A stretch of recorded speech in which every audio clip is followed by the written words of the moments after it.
2024 సంవత్సరంలో మొదటి నెలలో ఈ 15 రోజులు అమావాస్య అష్టమి సందర్భంగా ఎలాంటి విధి విధానాలు పాటించాలో ఈ వీడియోలో సవివరంగా సంపూర్ణంగా తెలుసుకుందాం.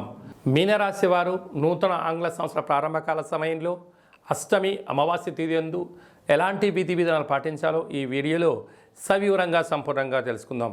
మీనరాశిలో ఏ నక్షత్రాలు వస్తానగా పూర్వాభాద్ర నక్షత్రంలోని చివరి పాదం 4వ పాదము, ఉత్తరాభాద్ర నక్షత్రంలో 4 పాదాలు, రేవతి నక్షత్రంలోని 4 పాదాలు కలిపితే మీనరాశి.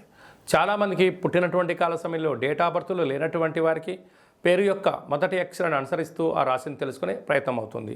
అవి ఏ అక్షరాలు సరే పరిశీలన చేద్దాం. ది, దుమ్, శం, జా, ధా, దే, దో, చా, చి అక్షరాల వారు మీనరాశి జాతకులే. మీనరాశి యొక్క అధిపతి దేవగురు బృహస్పతి. వీరికి ఒకవైపు ఏళ్ల నాటి శని ప్రారబ్ధ సంచార స్థితిలో ఉండబడిన విషయం తెలిసినటువంటిదే. నాకు రాశిలోనే రాహు సంచార స్థితి ఉండడం వలన వృత్తులలో, ఉద్యోగాల్లో, వ్యాపారాల్లో, సమాజంలో నిత్యము మీ వైపు అనేక మంది చూస్తూ ఉన్నారు.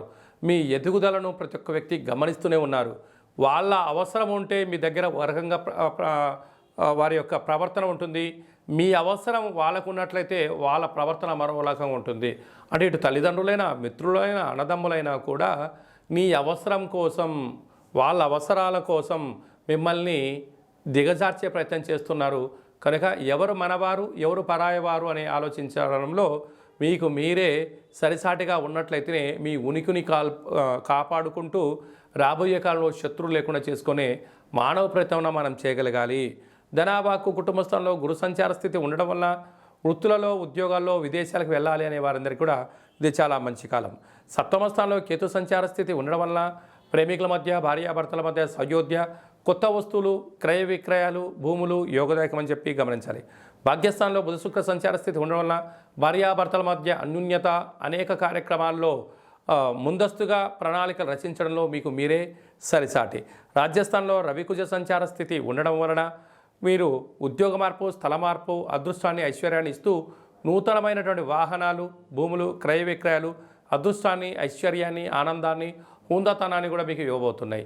వ్యయంలో శని సంచార స్థితి ఉండడం వల్ల మీ జన్మ నక్షత్రం రోజున అష్టమి అమావాస్య తిథి ఎందున దూరావాయు జల ప్రయాణాలు పెట్టుకోవద్దు. ముఖ్యమైన సభలు, సమావేశాల యందు ఆచితూచి నిర్ణయాలు తీసుకోవడం యోగదాయకం.